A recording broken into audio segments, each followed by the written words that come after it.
Today I'm going to be talking about the option to purchase the freehold or the right of first refusal in regards of buying the freehold. We are seeing an increasing number of dental practice owners looking to put arrangements in place to buy the freehold post-completion. This usually occurs when the buyer is taking a commercial lease from the seller on completion or a third-party landlord.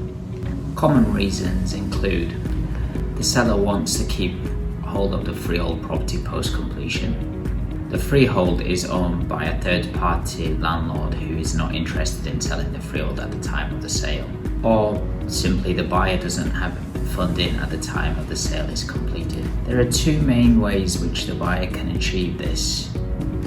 First, an option to purchase agreement. This is where the landlord gives the tenant a legally binding right to purchase the freehold from the landlord. This is during a specified period, regardless whether the landlord wants to sell or not. Usually subject to certain conditions. These conditions, for example, no default of the tenant, a premium payable by the buyer for the freehold property. This can be exercised by the buyer by giving notice to the landlord in line with the terms set out in the option agreement. The purchase price is either fixed or set out by a clear formula in the agreement, with any valuation disputes determined by an expert. An alternative approach would be to get a right of first refusal. This does not force the seller or the landlord to sell the freehold property to the buyer. This only applies if and when the landlord or the seller decides to sell the freehold property. This allows the tenant to match a third-party offer. Of course, if the landlord never decides to sell, then the right may never be triggered. So which to use when? Option to purchase.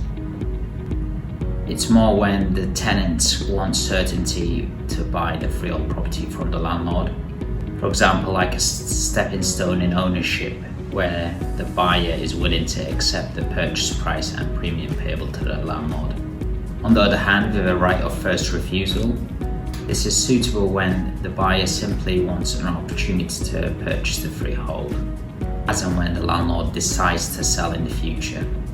This does not force the landlord without fixing the price in many years advanced. This is usually more acceptable to landlords. If you need further advice or want to discuss your options regarding buying the freehold from your landlord or a seller in the future, please get in touch with us.